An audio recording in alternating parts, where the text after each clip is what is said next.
What's good, guys? Hope you guys are good. Hope you guys did good. Hope you guys cashed out, or hope you guys didn't lose that much. But obviously, we already know we can't talk about next week without talking about this week. So, welcome to the full card predictions for UFC London. It's going to be an absolute amazing card, guys. UFC London, Shane Brady versus Leon Edwards. It's going to be an absolute banger card. Not only is it going to be an absolute banger card, guys, but it's about time that we go back to the UK. I think that this is going to be one of those fights where it's going to be an absolute banger card. Not only is it going to be a banger card, we have a lot of banger matchups, and it should be a little bit more easier to predict. So without further ado, let's do a little quick recap. Carly Judas gets a beautiful head kick KO. Nunes gets finished. Overall, I went 5-8 overall, which was a little bit bad. I've never went negative in a long time. I can't remember the last time I went negative, but at least we got 5 right. One thing that I want to say is we are definitely going to do better this week coming up. It was a little bit of a sketchy card overall. You know, as soon as I saw Dubin get KO'd in the first round, I was like, okay, this is a little bit of a sketchy card. Luciano versus Hughes, 10-8 in the second round. I don't know if that's the most reasonable, but Sam Hughes get it. Musasa doesn't even try to fight the hands. Taps easily. And then we got Cunningham, who Cunningham is inside of a choke. And he fights like if his life is on the line. That's what I like about AJ Cunningham. That guy's tough as nails. Acosta wins over Ryan Spann. I don't know how much fights Ryan Spann has. Vallejo's Lock of the Week comes in clutch. What did I say, guys? I said I will get this entire card wrong just in case for my Lock of the Week to hit. I don't care about how many fights I get wrong. Obviously, we're trying to get the prediction rate higher. But one thing that I care about most is the Lock of the Week. We're on a 2-fight Lock of the Week streak. I'm looking to make it 3, and I'm coming for that 7-fight Lock of the Week streak that I was on. I'm looking to break records. So, Blackshear gets a beautiful submission, and Dolidze wins by decision fair. Vettori got a little tired. Njokuani looked amazing. Alexander Hernandez wins a clear decision. Some people say it was robbery, but Kerr, come on, get up, bro. Get up, come on. Who gets taken down by Alexander Hernandez? Come on, my guy. So, let's talk about it. The bets. Let's go. This was the first play. I had like 3 parlays like this where it was Damon Blackshear by submission on points. Yes, the fight goes a distance. Zaleski. I had over 2.5 as well, which I played a little bit with fire. So I had 2 parlays that looked exactly like this and one with an over 2.5. And unfortunately, Zaleski didn't come through. So that is a crash for me. I had like 2 or 3 parlays exactly like this. So I lost a decent amount, maybe 4 parlays. Then I come back with the Kevin Vallejo's by KO. Beautiful Lock of the Week. Let's fucking go. But I want to say, I hope Choi doesn't get cut from the UFC. I heard that his mom passed away, and I hope he's doing good. And I hope eventually he can get a W back in the UFC because God bless. Vallejo's by KO. Beautiful. Lock of the Week streak continues. Let's go. That's the one thing I care about the most. And then will this fight go the distance? Marvin Vettori versus Roman Dolidze. I said yes. I had Marvin Vettori as well, like in another parlay, but obviously it crashed as well. So now we're going to talk about UFC Fight Night, Edwards versus Brady. Is going to be an absolute banger card. Not only is this going to be an absolute banger card, guys, but I think that this card is going to prevail. It's about time that we get a card like this. This card looks exactly like a pay-per-view, but it's a UFC Fight Night, so let's go.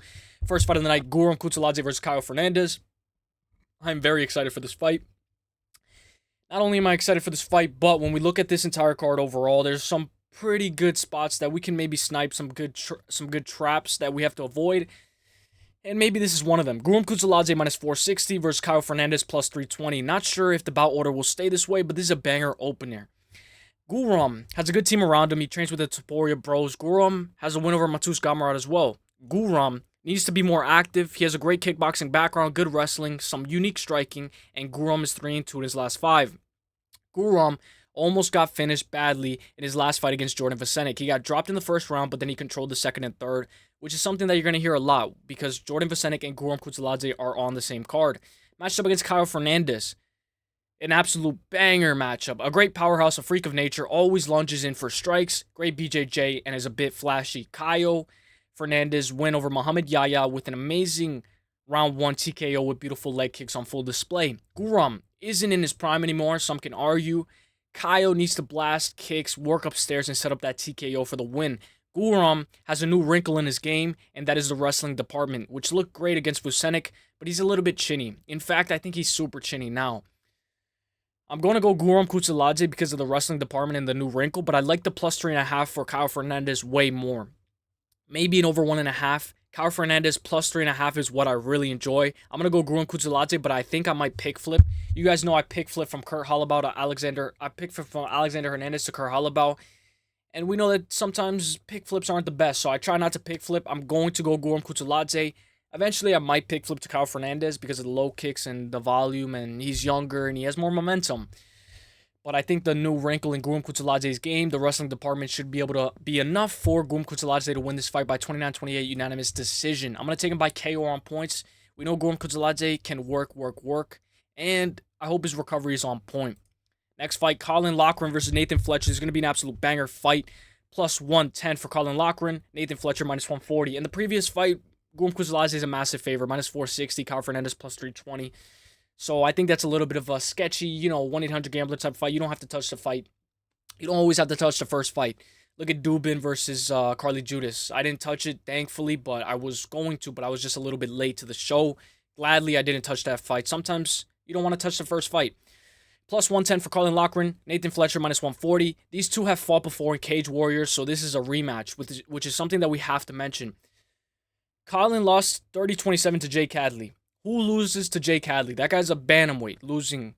Kaolán Loughran's a featherweight, and he's losing to bantamweight Jake Hadley. Kaolán has good leg kicks, good power, and great forward pressure at times. He can be timid at times, and he needs to wrestle sometimes, and he has very good takedowns. Always plots forward, but he gets hit a little bit more often than I'd like him to. His most recent loss to Jake Hadley, 30-27, was a little bit embarrassing, but we always learn from our losses. Jake did amazing in that fight, to be fair. Matched up against Nathan Fletcher, a Cage Warriors beast, who was coming off of an amazing win over Zigomantis Ramasca in the second round by arm triangle. Nathan Fletcher has an excellent rear naked choke. He has an excellent rear naked choke, excellent triangle choke, excellent arm triangle choke, and he has a very unique submission game. Nathan Fletcher lost to Con Ofley in an exhibition MMA match on The Ultimate Fighter in March of 2024. Nathan Fletcher broke his leg in The Ultimate Fighter and still pushed.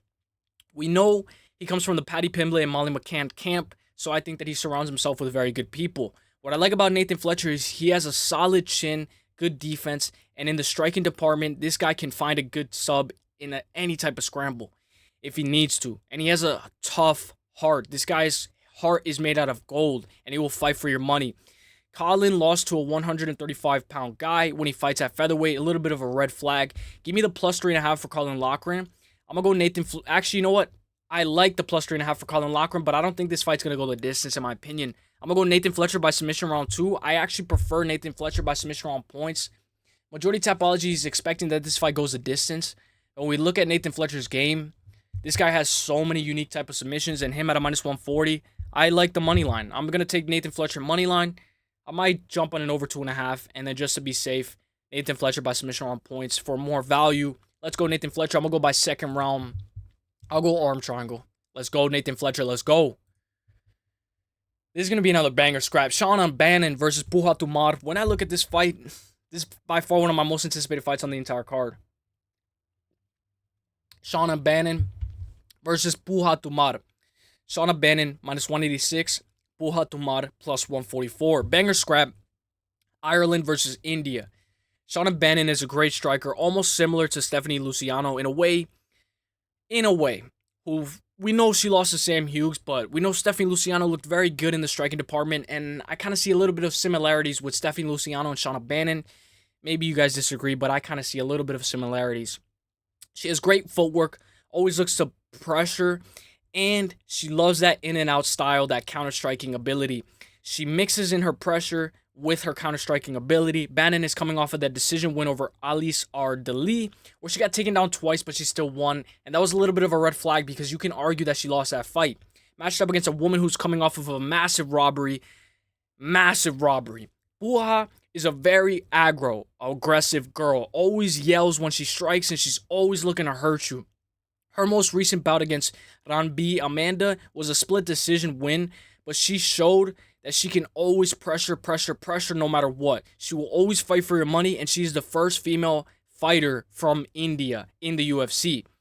One thing for sure is Puja Tomar will pressure, will plot forward, using everything in her arsenal to win.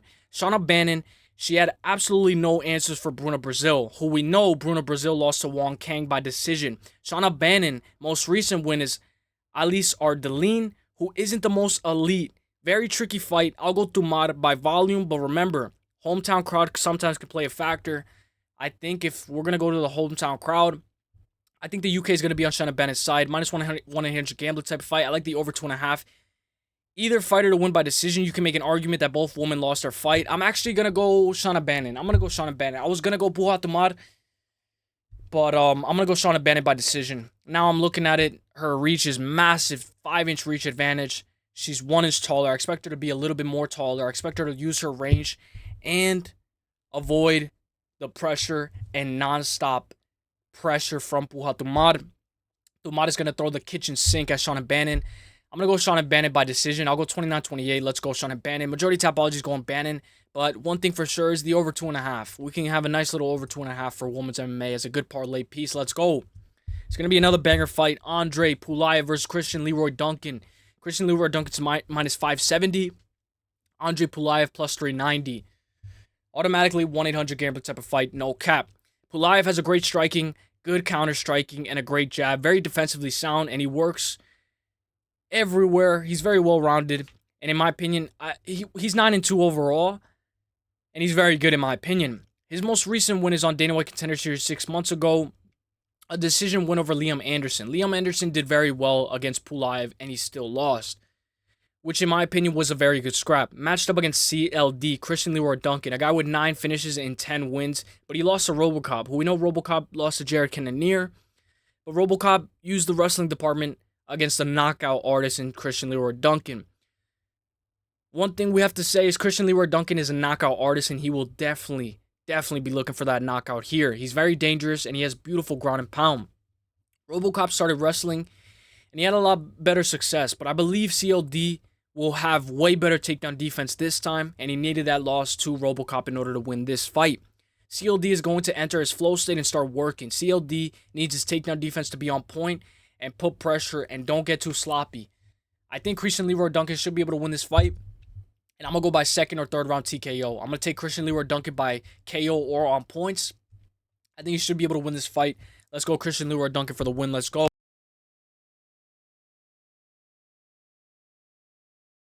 Christian Leroy Duncan for the W. Let's go. Next fight. This is going to be an absolute banger fight as well. Marcin Tybura minus 125 versus Mick Parkin minus 102. Massive heavyweights with a lot of momentum. Tybura is a fraud checker. We already know this. Now we know that Tybura is a fraud checker.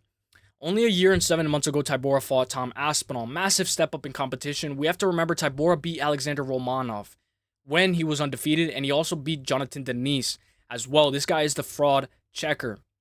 Tybura can wrestle very well. Always works, and he plots forward to drag you to the ground. Once on the ground, he sticks to you like glue, and he rains elbows from hell. Tybura averages more than 1 takedown per fight, but his shot selection isn't the best. He needs to drag you down to hold you down against the fence, and he needs to look for a nice little trip if he wants to take you down. Tybura got dropped by Jonathan Denise, but he prevailed, and he absolutely destroyed Denise so bad on the ground. Matched up against Mick Parkin, the heavyweight GOAT. Massive heavyweights right here. 6'4" Mick Parkin, who's a very good boxer. One of my favorite heavyweights to watch. In fact, I think this guy's my favorite heavyweight, Mick Parkin.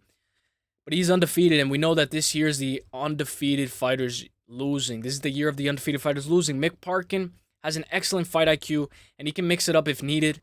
Mick Parkin's most recent win was a TKO win over Lucas Brzezinski, 3 minutes and 32 seconds into round 1. He has 6 KOs, but normally is a decision merchant. Mick Parkin is the better boxer, more solid on the feet. He's a heavyweight GOAT. He beat Mo Usman. Mick Parkin is a legend, great prospect for fighting a true vet. Marcin Tybura needs to grapple to win. Mick Parkin better have been working on his takedown defense because Tybura will shoot, and if you get taken down, it's going to be hard to get up for Mick Parkin. Don't be a Kurt Holloway and lay down on your back for 2 rounds. 26-9 is a true veteran experience for Marcin Tybura. But we have to mention, I'm going with Mick Parkin for the win, to dance around the cage, avoid the low kicks, have good takedown defense. If he gets taken down, get right back up and manage distance. Tybura can play the outside, so I expect him to play on the outside of Tybura's game. But we know Tybura is going to be looking to close distance and drag this guy to the ground.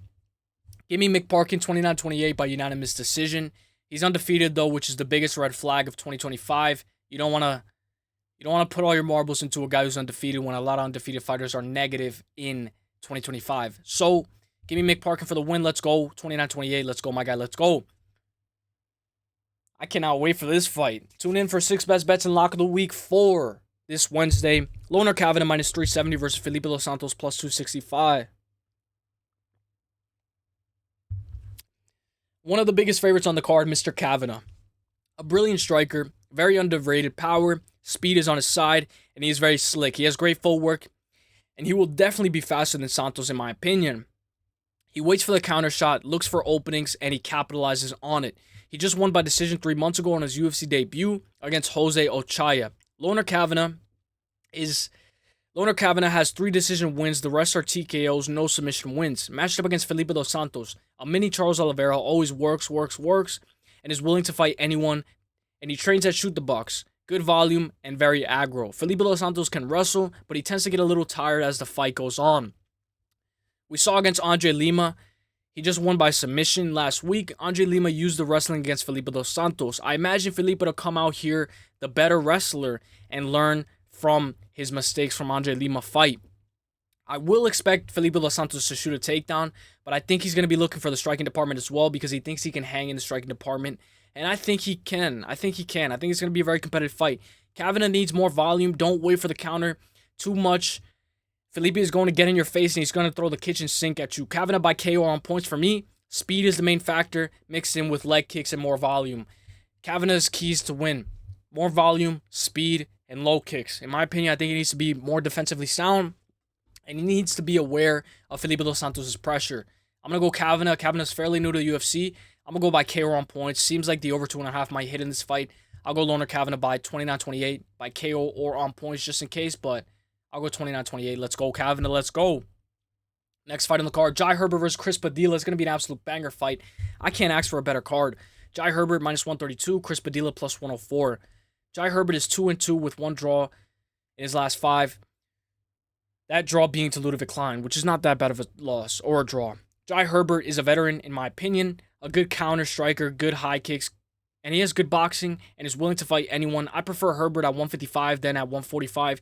He performs better, in my opinion, and he always works. But he looks for the counter, and he has a negative striking differential. He needs to eat one to give one, and he can get rustled at times. Herbert's most recent win is a win over Ronaldo Bedoya. Matched up against the Taco King, Chris Padilla, I am 0-2 fading Padilla. Chris Padilla is a very well-rounded, solid chin with slick hair, with some sick-ass hair. And when you look at Chris Padilla, his record is very unique. He has 6 TKOs in the first round, 2 TKOs in the second round, 5 submission wins, and 2 wins by decision.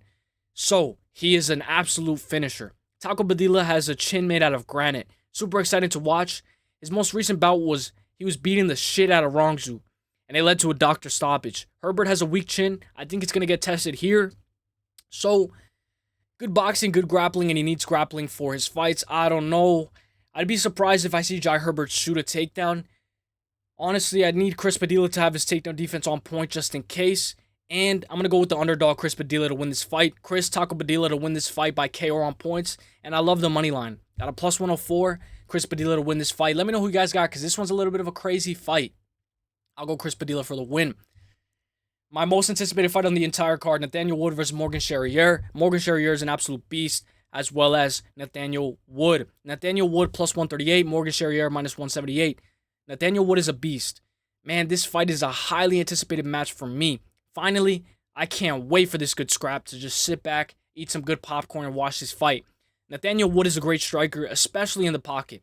He loves to mix it up, and he has 9 takedowns in 11 UFC fights. 7 KO wins and 6 submission wins, with 7 of his wins being by decision. He is very good everywhere, very well-rounded. Nathaniel Wood is a striker. He's a striker's delight. High volume, very good striking defense as well, matched up with great takedown defense as well. Honestly, Nathaniel Wood is very well-rounded, as we know. He's a master. So Nathaniel Wood put on a masterclass performance against Daniel Pineda, where his striking was put on full display. Matched up against another beast, Morgan Charrier. Very good counter-striking ability, good in-and-out style, and was robbed against Chepe Mariscal. He always looks to work, and he can mix in some takedowns himself, And he has great cardio as well. His most recent bout is a crazy KO win over Gabriel Miranda, where he TKO'd him in the second round. Morgan Charrier has 12 TKO wins, 3 submission wins, 5 decision wins, and 3 of those decision wins are by split decision, which is a little bit of a red flag because I think that this fight might go to split decision as well. I think this fight might go to a split decision. Morgan Charrier has a problem of making this fight a little bit more closer than they need to be. Morgan Charrier goes to split decision a lot, and I have to take that into consideration. This guy's making fights 10 times closer than they need to be. He's sketchy. This fight screams war. They are both 4-1 in their last 5. I'm going to take Morgan Charrier below confidence. Muhammad Naimov did decent against Nathaniel Wood. Morgan Charrier by KO on points, 29-28 by decision. I'll go Morgan Charrier. I'm going to go by 29-28 unanimous decision, but it seems like the majority of Tapology is going Nathaniel Wood.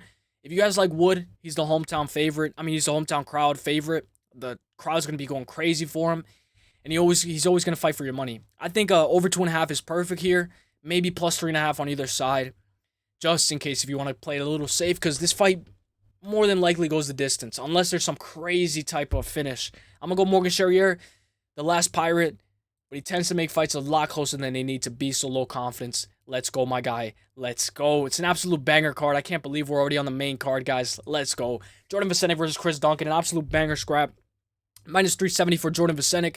Chris Duncan plus 265. Another good main card fight. Jordan Vasenik is rated highly by the UFC, considering him being on the main card and Guram on the prelims. Excuse me, guys. Gotta drink my iced tea.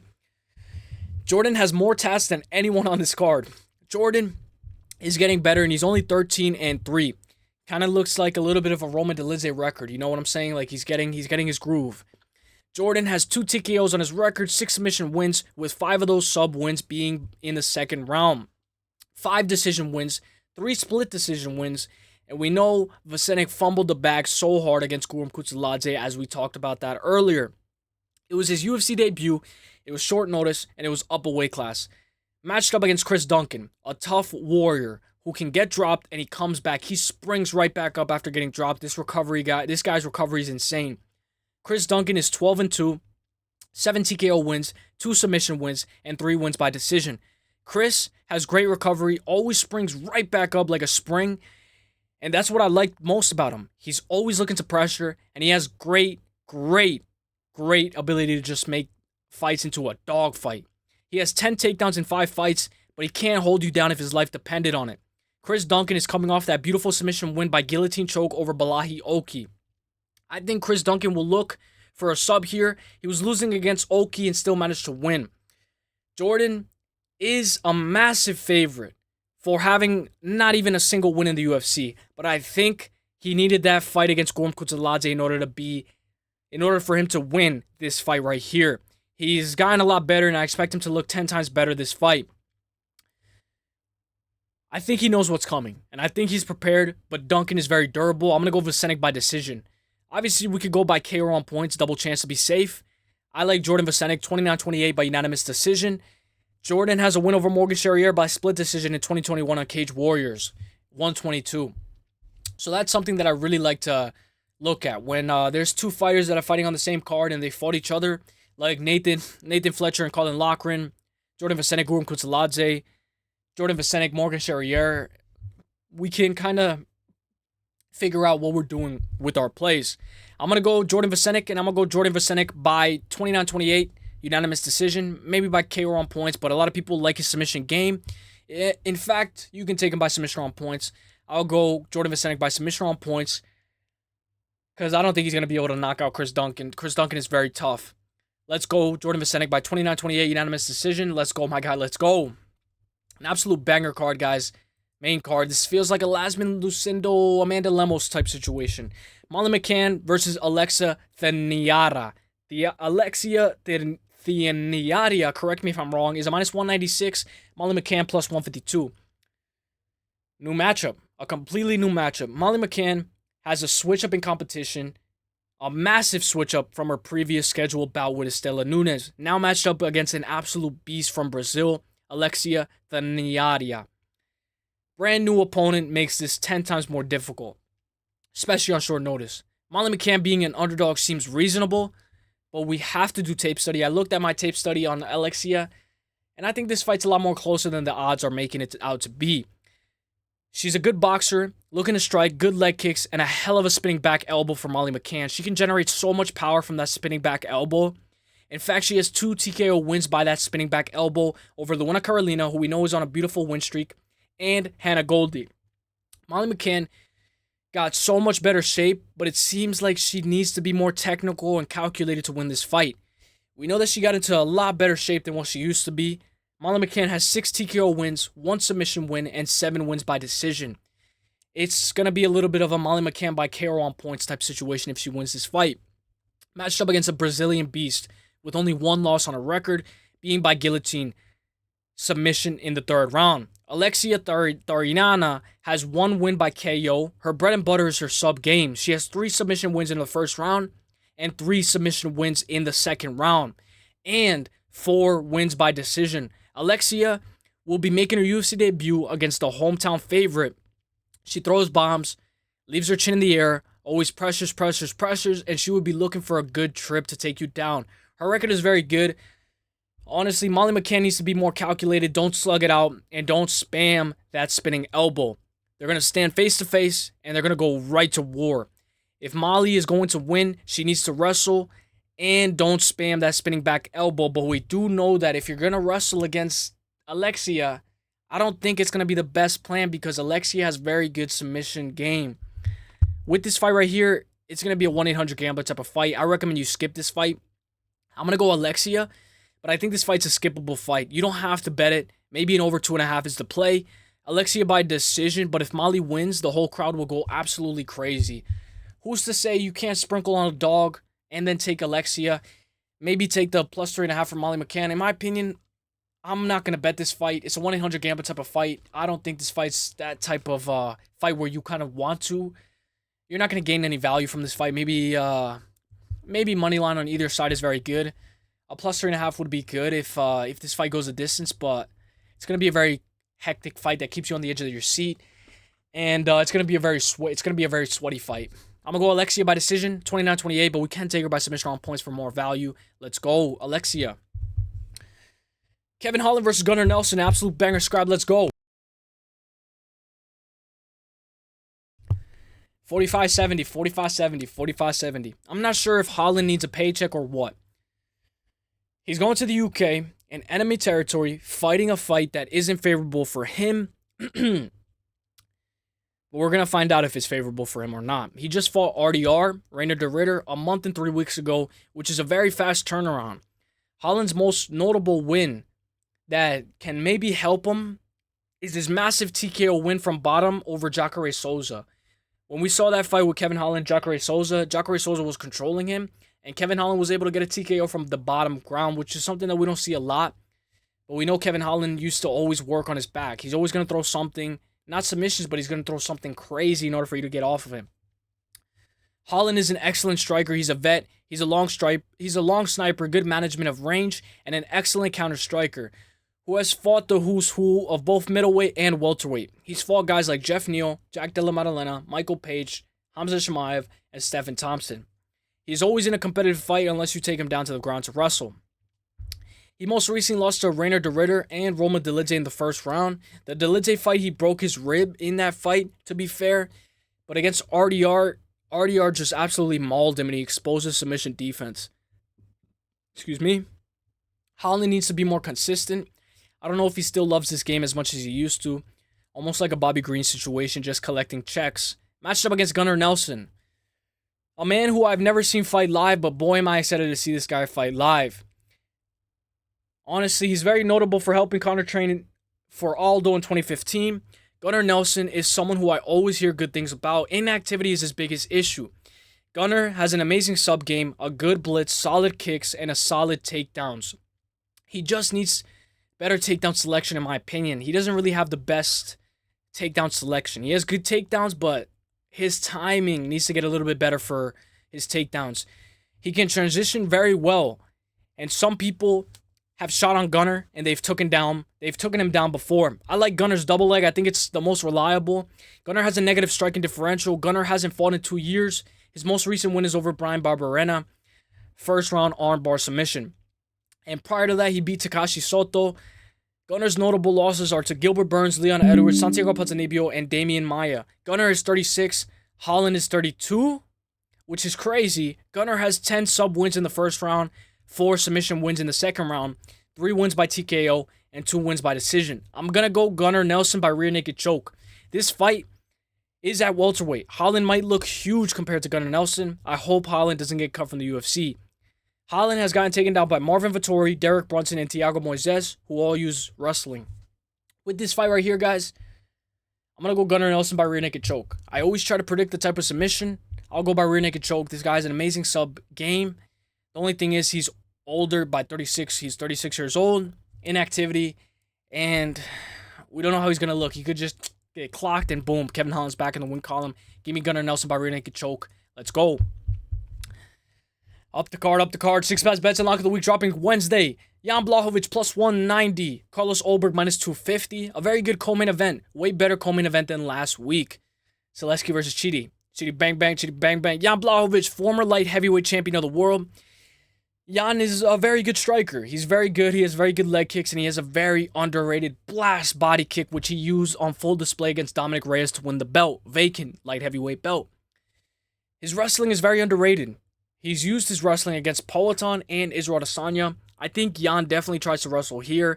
Jan is 12-7 and 1 in the UFC. He has 12 wins, 7 losses, and 1 draw. We already know that 1 draw is to Magomed Ankalaev, the champ. Jan has 9 TKO wins, 9 submission wins, with 7 of them being in the second round, and 11 wins by decision. So, it's going to be an absolute banger fight. Look at Jan Blachowicz, 9 submission wins, 7 of them being in the second round, and 11 wins by decision. This guy is an absolute veteran. We know Jan blasted Magomed Ankalaev's legs with brutal leg kicks, and he has amazing ability to stay defensively sound, and he has a good check kick. He knows how to check a kick. Who we saw in Israel Adesanya, Jan Blachowicz was checking those kicks like there was no tomorrow. Jan's most recent loss is to a former champ, Poatan. Matched up against a guy who comes from city kickboxing with an amazing team around him, an excellent kickboxing background, very good movement, a counter-striking ability, positive striking differential with great takedown defense, which will be tested here. Ulberg's only loss is by KO to Kennedy Nzechukwu, which we all know. Ulberg just beat Volkan Oezdemir by decision in a competitive scrap.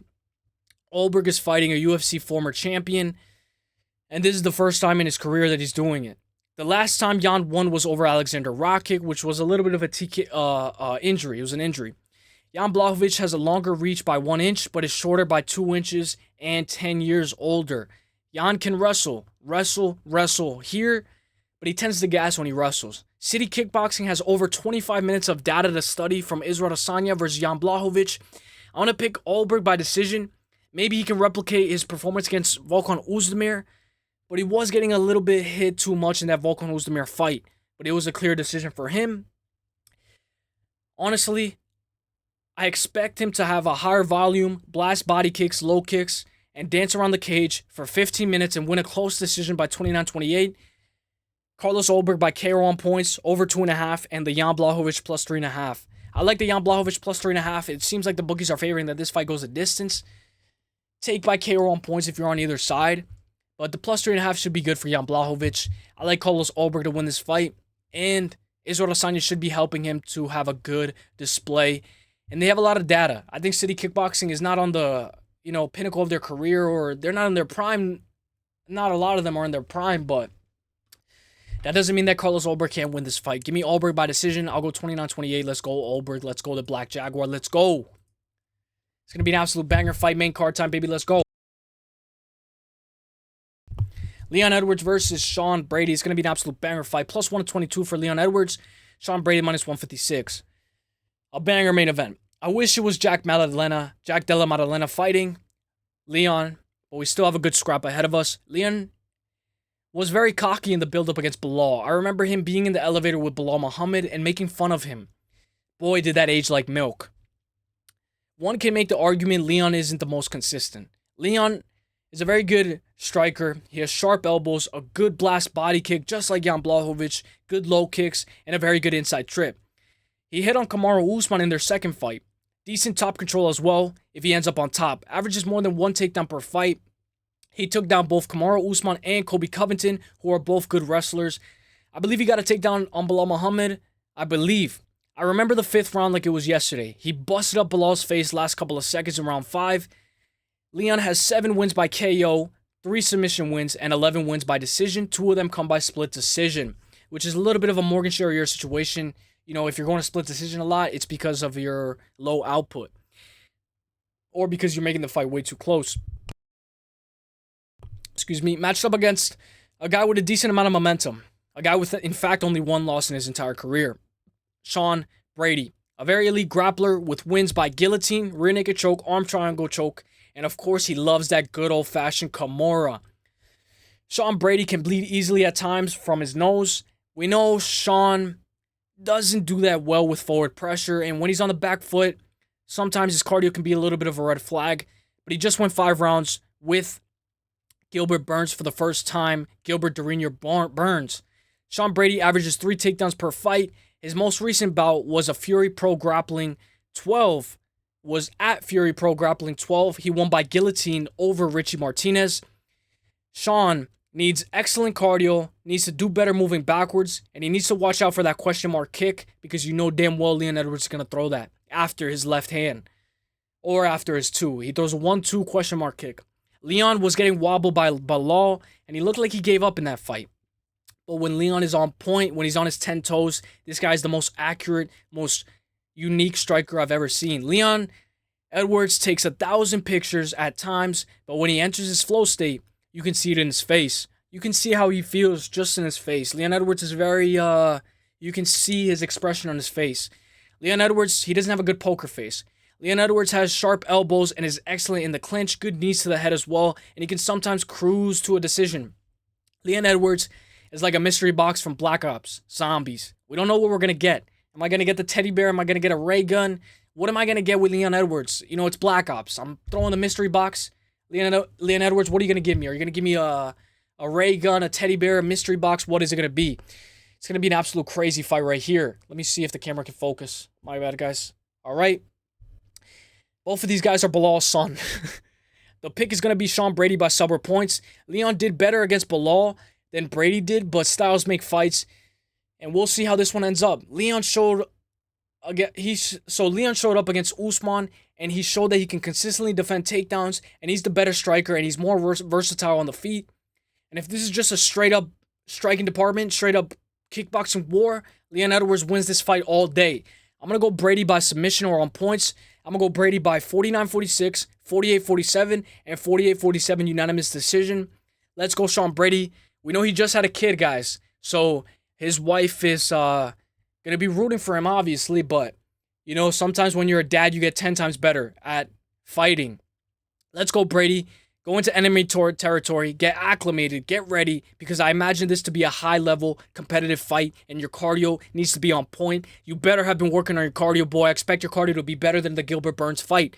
Normal UK time for Leon Edwards. No excuses this time, no matter what, Leon Edwards. I don't want to hear no excuses. Oh, I was too tired. I was a little too tired. I don't want to hear none of that. I was too tired. It was the time of the night. Everything is in your favor, Leon Edwards. I'm going to go Sean Brady to win this fight by 49-46, 48-47, 48-47 unanimous decision. Sean Brady just had a kid. Leon loves to grab the fence.